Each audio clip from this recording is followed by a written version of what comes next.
අපේ channel එකේ පරණ videos වල යන හුඟක් controversial topics තමයි අපි කතා කරේ. ජපානයේ වැටීම, Epstein files, alien files, නිතාරි case එක මෙන්න මේ වගේ හුඟක් controversial දේවල් අපි කතා කරා. අන්න ඒ වගේ topic එකක් තමයි අදත් ගෙනාවේ. ඉතින් මං හිතනවා මේ වීඩියෝ එකත් ඕගලන්ට හුඟක් interesting වෙයි කියලා. චාල්ස් කීතන් මේ කියන්නේ ඇමරිකාවේ හිටපු ඉතාමත් ලොකු මූල්‍ය වංචාකාරයෙක්. ඉතින් මෙයා බැංකු වංචාවක් සිද්ධ කරලා පෙන්ෂන් ගිය හුඟක් කට්ටියගේ සල්ලි හොරකම් කරා. මේ සල්ලි ආයේ රජයට පවර කන්නත් බැරි වුණා. ඉතින් මේ හින්දා හුඟක් ශ්‍රාමිකයෝ පාරට වැටිලා හුඟක් අසරණ වුණා. ඉතින් මෙයාව අත්අඩංගුවට අරගෙන මෙයාට අධිකරණයේ විසින් දඬුවම් දෙන්න යනකොට ඒ විනිසුරුවරයාට එක්තරා ලියුමක් එනවා. මේ ලියුමේ සඳහන් වෙන්නේ විනිසුරු තුමනි. චාල්ස් කීටන් කියන්නේ ඉතාමත් කාරුණික මිනිස්සෙක්.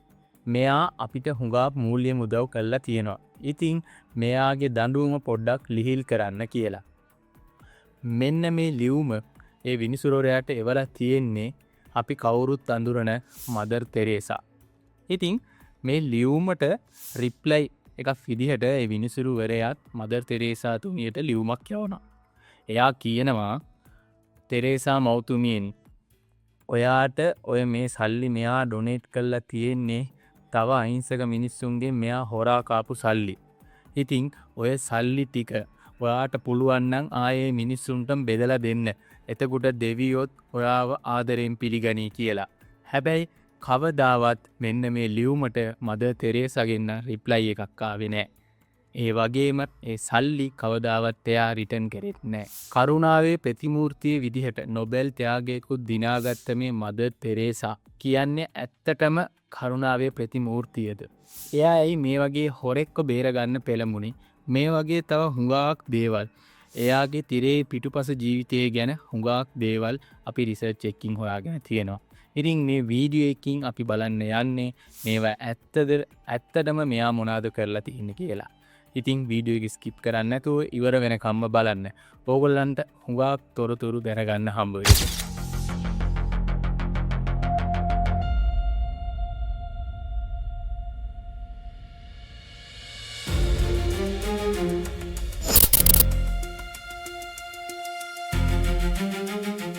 ඇත්තටම මේ වීඩියෝ එකෙන් අපි කරන්න යන්නේ මදර් තෙරේසා කරපු මූල්‍යමය ගනුදෙන. ඒ වගේම එයාගේ දේශපාලන ප්‍රතිරූපය. ඒ වගේම එයාගේ මේ නිවාසවල එයා බිල් කරපු මේ නිවාස රෝගීන් සඳහා බිල් කරපු මේ නිවාසවල වැඩ කරපු වෛද්‍යවරු, ඒවා ඉන්වෙස්ටිගේට් කරන්න ගිය පරීක්ෂකවරු, ඒ වගේම මේවල වැඩ කරපු සුවිච්ඡා සේවකයෝ කියපු දේවල් මෙන්න මේ වගේ ලොකු රිසර්ච් එකක් කරලා ගත්ත ඩේටාස් කීපයක් ගැන තමයි අපි මේකෙත් සලකා බලන්න යන්නේ.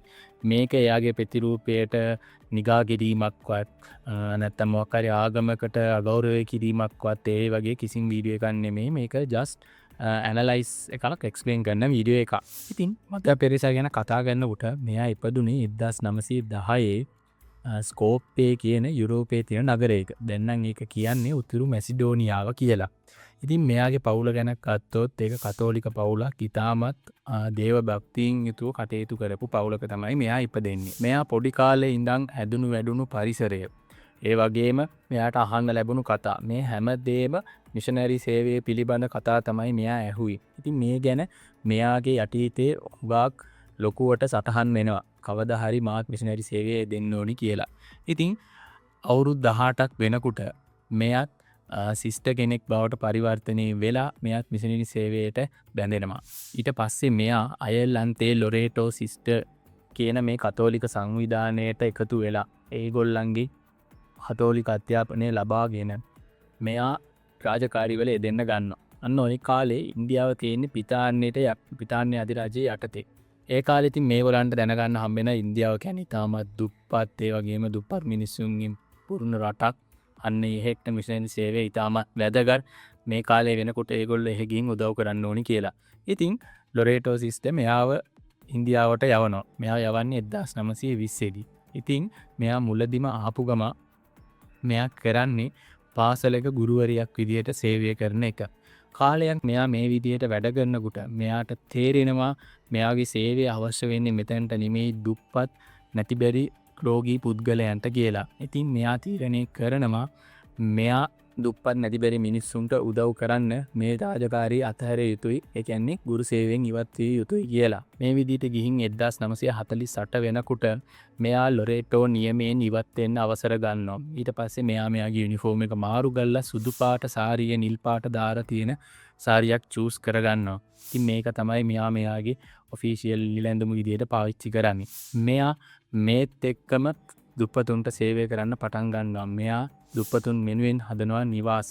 මෙයා කල්කොටාවලත් වීදිවල ඉන්න ළමයි, දුප්පත් මිනිස්සු, යාචකයෝ, ළමයි විසින් පාට ගෙනත් දාන ලද දෙමව්පියෝ, ඒ වගේම ලෙඩ්ඩු, මෙන්න මේ වගේ කට්ටිය චූස් කරගෙන මේගොල්ලන්ට නිවාස හදලා මේගොල්ලන්ට ට්‍රීට්මන්ට් කරන්න පටන් ගන්නවා. මෙයා මේන්ලි ෆෝකස් කරේ ලෙඩ පුද්ගලයන්. මේගොල්ලන්ව තමයි මෙයා එක්කන් ගිහිලා ට්‍රීට්මන්ට් කරන්න පටන් ගත්තේ. 1950 වෙනකොට මෙයා චැරිටි එකක් පටන් ගන්නවා.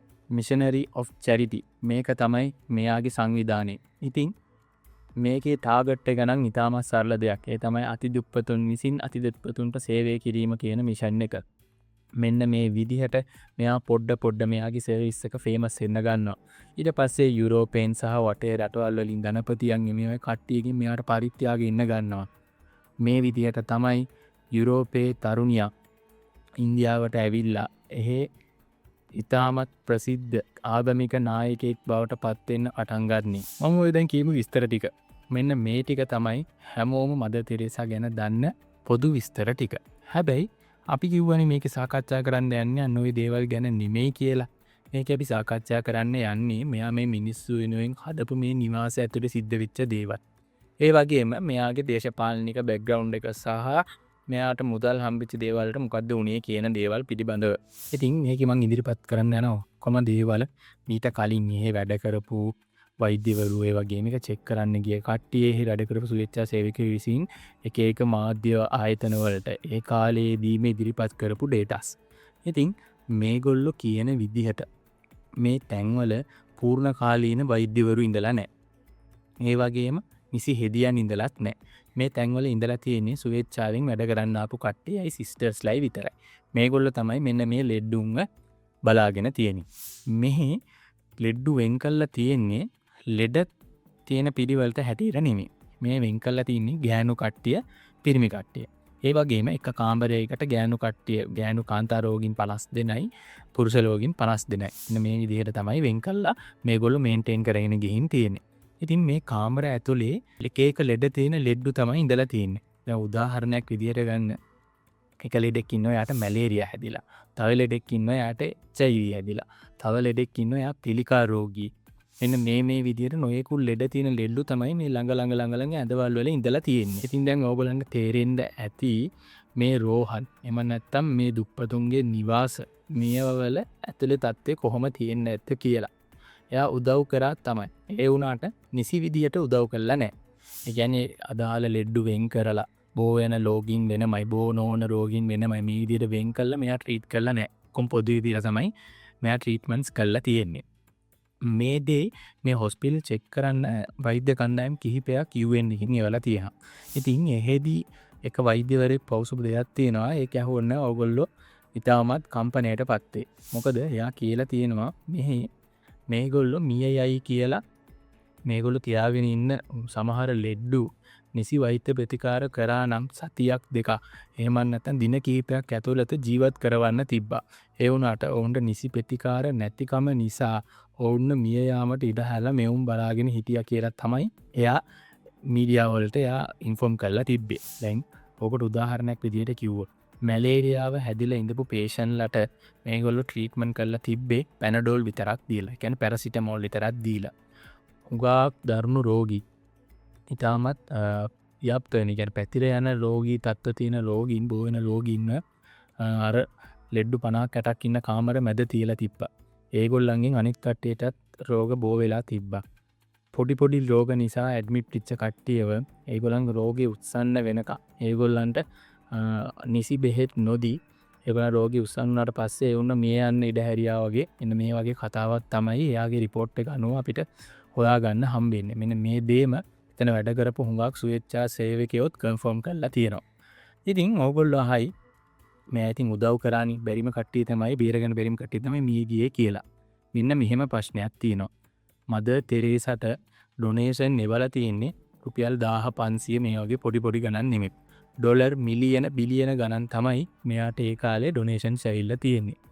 අඩුම තරමේ කියනවා නම් මෙයාගේ මේ accounts කාටවත් විගණනය කරන්නවත් එළියට දීලා නැහැ. ඉතින් කවුරුවත් හරියටම දන්නේ මෙයාට කොච්චර මුදල් ප්‍රමාණයක් එනවද කියලා. එතන වැඩ කරපු ස්වේච්ඡා සේවකයෝ තවදුරටත් කියලා තියෙනවා දවසකට ඒගොල්ලන්ට හම්බෙන චෙක්ස්වත් ඒගොල්ලන්ට ගණින්න වෙලාවක් හම්බ වෙන්නේ නැහැ. චෙක් වල තියෙන amount එක නෙමෙයි එන චෙක් ප්‍රමාණයවත් ගණින්න වෙලාවක් හම්බ වෙන්නේ නැහැ. එච්චරට චෙක්ස් ගොඩක් දවසකට ඒගොල්ලන්ට හම්බ වෙනවා කියලා. ඉතින් ඔයගොල්ලෝ හිතලා බලන්න මෙච්චර සල්ලි ගොඩක් එන තැනකට ඒගොල්ලෝ ඒ සල්ලි වලට මොකද කරේ? ඉතින් අඩුම තරමේ ඩොක්ටර්ස්ලා කිහිප දෙනෙක් හරි ගෙනල්ලා හරි මේ ලෙඩුන්ට ට්‍රීට්මන්ට් කරන්න තිබ්බනේ කියලා ඔයගොල්ලන්ට හිතෙන්නේ නැති. ඒ වගේම තව ප්‍රශ්නයක් තියෙනවා. හුඟක් ස්වේච්ඡා ඩොක්ටර්ස්ලා ඉන්නවා. ස්වේච්ඡා වෛද්‍යවරුන්ගේ ස්වේච්ඡා කණ්ඩායම් ඉන්නවනේ. ඒගොල්ලෝ තුපත් නිවසන දව ගන්න කැමති කට්ටිය ඉන්නවනේ. මෙන්න මේ වගේ කණ්ඩායම් කිහිප අවස්ථාවකදීම ඉදිරිපත් වෙලා තියෙනවා මෙහි රෝහල් වලට මේගොල්ලන් මේ නිවාස වලට ඇවිල්ලා මේ පේෂන්ට්ලට ඒගොල්ලන්ගේ ගානේ ෆ්‍රී බෙහෙත් කරන්නම් කියලා. හැබැයි මදර් තෙරේසා ඒ හැම අවස්ථාවකදීම ඒගොල්ලන්ට බෑ කියලා තමයි කියලා තියෙන්නේ. කියන්නේ ඒගොල්ලන්ට එන්න එපා කියලා තමයි මෙයා කියලා ඒගොල්ලන්ව හරවලා යවලා තියෙන්නේ. ඉතින් මෙච්චර සල්ලි තියාගෙන මෙයා ඇයි ලෙඩ්ඩුන්ට නිසි ප්‍රතිකාර නොකරි. අන්න ඒක තමයි එයාට එල්ල වෙලා තියෙන ප්‍රධානම චෝදනාව. මේ සල්ලි වලට මොකද වුනේ? මේක තමයි දෙවෙනි ප්‍රශ්නේ. මොකද මෙච්චර මුදලක් මෙයා මොනාටද වියදම් කරේ? අපි මේ මදර් තෙරේසාට හම්බෙච්ච සල්ලි වලට එයා මොකද කරේ? මේවා කොහෙද එයා තැම්පත් කරලා තිබ්බේ කියන මේ මාතෘකා ගැන තව චුට්ටකින් කතා කරමු. ඊට කලින් අපි පටන් ගත්ත දේ කතා කරමු. ඉතින් 1990 වෙනකොට ක්‍රිස්ටොෆර් හිචන්ස් සහ තවත් එක් සංගරාවේදියෙක් එකතු වෙලා හෙල්ස් ඒන්ජල් කියලා ඩොකියුමෙන්ටරි ෆිල්ම් එකක් ගන්නවා. ඉතින් මේකට මේ දෙන්න කල්කටා වලට ගිහිල්ලා එහි තියෙන මෙයාගේ නිවාස වලට විසිට් කළා. එහෙ ඉන්න ලෙඩ්ඩුන්ගෙන් ඒ වගේ මේ වැඩ කරන ස්වේච්ඡා සේවකයන්ගෙන් මෙන්න මේ කට්ටියත් එක්ක කතා කරලා ඒගොල්ලෝ මේ ඩීටේල්ස් අරගෙන තමයි මේගොල්ලෝ මේ ඩොකියුමෙන්ටරි එක කරන්නේ. ඒ කාලේ මේක වෙස්ටර්න් කන්ට්‍රීස් වල එලි දක්වපුවාම ලොකු කන්ට්‍රවර්සි එකක් ක්‍රියේට් කරනවා මේ මදර් තෙරේසාගේ මේ නිවාසවල ඇතුලේ සිදුවෙන දේවල් පිළිබඳව. මේකේ පොයින්ට් කීපයක් එයා ඉදිරිපත් කරනවා මේන්ලි. ප්‍රධානම දේ තමයි දුර්වල සනීප ආරක්ෂාව. මම අර ඉස්සෙල්ලා කිව්වා වගේ අර ගොඩක් කට්ටිය එකට දාලා තියෙන එක බෝ වෙන රෝගීනුත් අරගොල්ලොත් එක්ක තියෙන එක මෙන්න මේ දුර්වල සනීප ආරක්ෂාව. ඒ වගේම දෙවෙනි එක තමයි වෛද්‍යවරුන් නිසි වෛද්‍යවරුන් සහ නිසි ප්‍රතිකාර ලබා නොදීම. තුන්වෙනි එක තමයි මේක තමයි මේන්ම පොයින්ට් එක. මේගොල්ලෝ කියලා තියෙනවා මේ නිවාසවල සනීප ආරක්ෂාව කොච්චර දුර්වලද කියනවා නම් මේගොල්ලෝ එක ලෙඩෙක්ට පාවිච්චි කරපු ඉඳි කටුවා. එහෙම නැත්නම් කැනියුලා එකක් කියලා මේ කැනියුලා එක ගලවලා අරගෙන නිකන් උණු වතුරේ දාලා අරන් අඩොම ජීවාණුහරණය කළාවත් නැතුව මේක තව රෝගියෙක්ට යූස් කරනවා. දැන් හිතන්නකෝ HIV වගේ තිබ්බ ලෙඩෙක්ගෙන් කැනියුලා එකක් ගලවලා ඒක නෝමල් උණු වතුර විතරක් ඔබලා අරගෙන තව ලෙඩෙක්ට යූස් කරපුවාම වෙනදී අර මනුස්සයාට ලෝකේ බෝවීමට දෙන සම්භාවිතය ඉතාමත් එන්න මේ වගේ දේවල් තමයි මේගොල්ලෝ කරලා තියෙන්නේ. මෙන්න මේක තිරගත කිරීමත් එක්ක තමයි අර මම අර කලින් කියපු ප්‍රශ්නේ උතනින් පටන් ගන්න. මෙයාට එන සල්ලි වලට මොකද උනේ? මෙච්චර දුර්වල සනීප ආරක්ෂක පාසුකම් මෙයා ලබා දෙනවා නම් මෙයාට මිනිස්සු පරිත්‍යාග කරන සල්ලි වලට මොකද මෙයා කරන්න කියන ප්‍රශ්නය අන්න ඔය හරියෙන් තමයි ලෝකේ පුරාම ඇහෙන්න පටන් ගත්තේ. මෙන්න මේ ෆිල්ම් එකට හුඟක් රටවල් විසින් මේ ඩොකියුමෙන්ටරි හුඟක් රටවල නායකයෝ විසින් ඒගොල්ලන්ගේ රටවල් වල පෙන් එක බෑන් කරලා තියෙනවා. විශේෂයෙන්ම මේ ආසියානු රටවල් වල ඉන්දියාව, ඒ වගේම ඉන්දියාව වටේට දින රටවල්, චීනේ මෙන්න මේ වගේ රටවල් වලින් තමයි බෑන් කරලා තියෙන්නේ. මොකද මෙයා වැඩිපුරම වැඩ කරේ මෙන්න මේ රටවල් වල නිසා. මේ ඩොකියුමෙන්ටරි එකෙන් තව එක ප්‍රශ්නයක් මිනිස්සුන්ට අහන්න පෙළඹෙව්වා. මොකද මේ නිවාසවල ඉන්න හුඟක් ලෙඩුන්ට මදර් තෙරේසා කියලා තිබ්බේ වේතනාව කියන්නේ දෙවියන් විසින් ලබා දෙන තෑග්ගක්. ඒක ඕගොල්ලෝ නිසි ලෙස භුක්ති විඳින්න මේ මගින් ඕගොල්ලන්ගේ පව් සමා කරනවා. එන්න මේ වගේ දේවල් තමයි කියලා තිබ්බේ වේතනාව දරා ගන්න කියලා. හැබැයි මදර් තෙරේසාට මොකක් හරි ලෙඩක් ආපුහම එයා ගියේ ලෝකේ තියෙන හොඳම රෝහල් වලට, ඇමරිකාවේ තියෙන හොඳම රෝහල් වලට තමයි මෙයා ගිහින් ප්‍රතිකාර ලැබුවේ. ඉතින් හුඟක් කට්ටිය ප්‍රශ්න කරලා තියෙනවා සෝෂල් මීඩියාස් වල, ඒ වගේ මේ වගේ ඩොකියුමෙන්ටරි එක බලපු කට්ටිය මේ කට්ටිය හුඟක් මේවා කරලා තියෙනවා, ප්‍රශ්න නගලා තියෙනවා. දුප්පතාට දුක, ඒ වගේම වේදනාව දෙවියන්ගෙන් ලැබෙන ත්‍යාගයක් නම් මේක ඒගොල්ලන්ට කියලා දීපු මදර් තෙරේසා විතරක් ඇයි ලොකු ලොකු රෝහල් වලට ගිහිල්ලා වේදනානාශක පෙති ලබාගෙන ඒ දුක නැති කරගත්තේ. එහෙම නැත්නම් ඒ වේදනාව නැති කරගත්තේ කියලා. දැන් මෙයාගේ මුදල් ගැන අපි කතා කරොත් 1970 1980 වෙනකොට මෙයාට එක එක යුරෝපා සංවිධාන වලින් එක එක රජයන්ගෙන් රාජ්‍ය නායකයන්ගෙන් විවිධ සංවිධානවල නායකයන්ගෙන් මෙයාට මුදල් එන්න පටන් ගන්නවා. එන්න මෙයා මේ මුදල් ටික තැන්පත් කරේ වතිකානු පල්ලියේ accounts වල.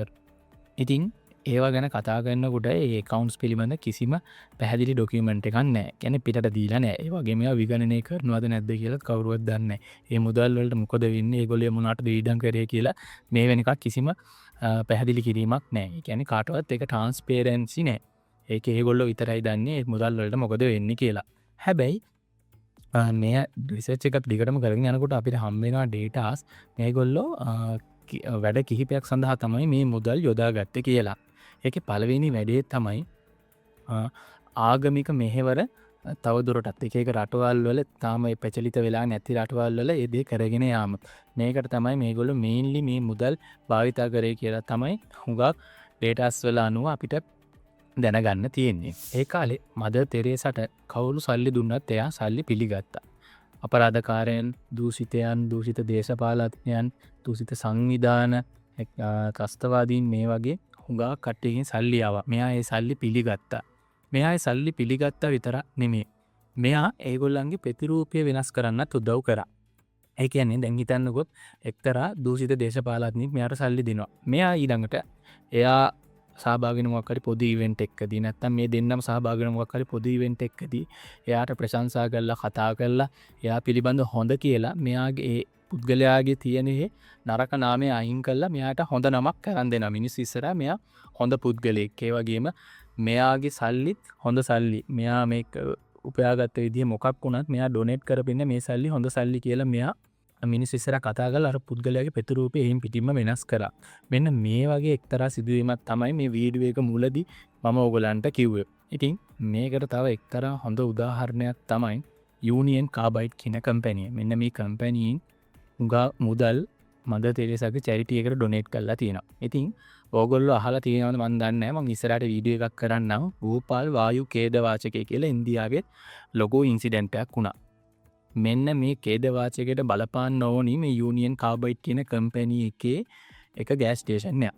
ඉතින් හුඟක් කට්ටිය මිය ගියා. මේක වෙනුවෙන් සාධාරණේ වින්දිත වෙන යුක්තිය ඉල්ලලා ඒ පවුඩල කට්ටිය හේ උද්ඝෝෂණ කරලා අර කම්පැනියම මරාගෙන ඛණ්ඩය වගේ ඒ තත්ත්වෙරෙහිපත් වෙනකොට මදර් තෙරේසා භූපාල් ගියා.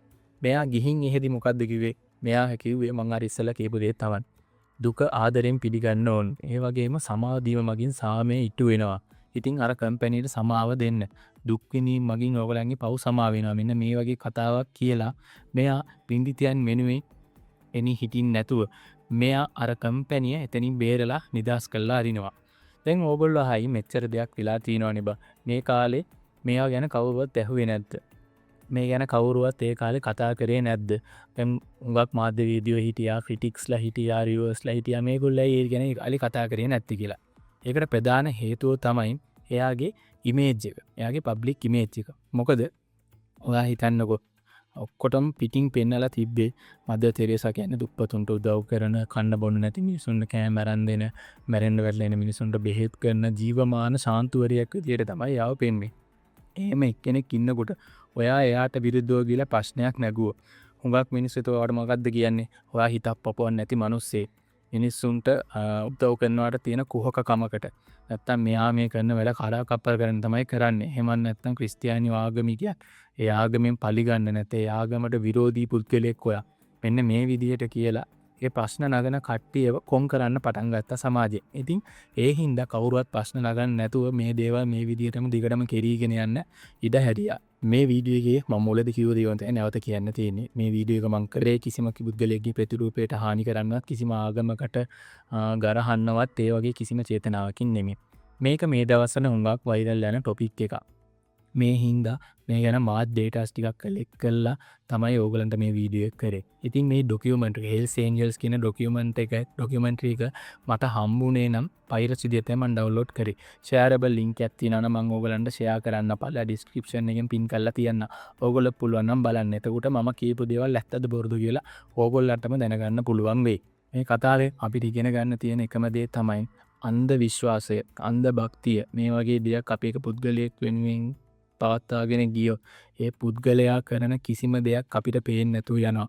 එයාගේ පිටුපසින් සිදුවෙන කිසිම දෙයක් ගැන අපි ගණන් ගන්නෑ. මෙයාගේ ඉදිරිපස මුහුණ විතරයි අපි බලන්නේ. දැන් මදර් තෙරේසා එයාගේ පසුපස තිබුණ දේවල්, එයාගේ මෙයා උදව් කරපු දේවල් වල තිබ්බ අඩුපාඩු මේවා මෙයාට 100,000 ගුණයකින් ඉම්ප්‍රූව් කරගන්න පුළුවන්කම තිබියදිත් එයා නොකරේ ඇයි? මෙන්න මේ වගේ දේවල් තමයි අපි මේකෙන් සාකච්ඡා කරේ. මේක ඉතාමත් අපිට වැදගත් වීඩියෝ එකක්. මොකද මේ වගේ දේවල් ඉදිරියේදී සිදු නොවෙන්න අපිට වග බලා ගන්න පුළුවන්. අපි කවුරු හරි පුද්ගලෙක් අදහනවා නම්, එහෙම නැත්නම් එයා ෆලෝ කරනවා නම්, එයා කියන හැම දෙයක්ම හරි කියලා විශ්වාස කරන්නේ නැතුව මේ මිනිස්සයා කියන්නේ ඇත්තද බොරුද, එයා මොකද්ද මේ කරන්නේ කියන දේ හොයලා බලලා කරන්න පුරුදු වෙන්න ඕනි කියන පාඩම අපිට කියලා දීපු තරා සිදුවීමක් තමයි මේ මදර් තෙරේසාගේ මේ සිදුවීම් කිහිපය. ඉතින් මේ ගැන ඕගලන්ගේ අදහසත් පහලින් කමෙන්ට් කරන්න. මම හැම කමෙන්ට් එකක්ම එකින් එක කියවනවා. ඉතින් මේ වගේ ඉන්ට්‍රස්ටිං දේවල් දැනගන්න කැමති ඕගලන්ගේ යාළුවන්ට, පවුලේ කට්ටියට අපේ වීඩියෝ ෂෙයා කරන්න. අපේ channel එක grow කරන්න ඕගොල්ලන්ගේ සුපිරි support එකක් අපි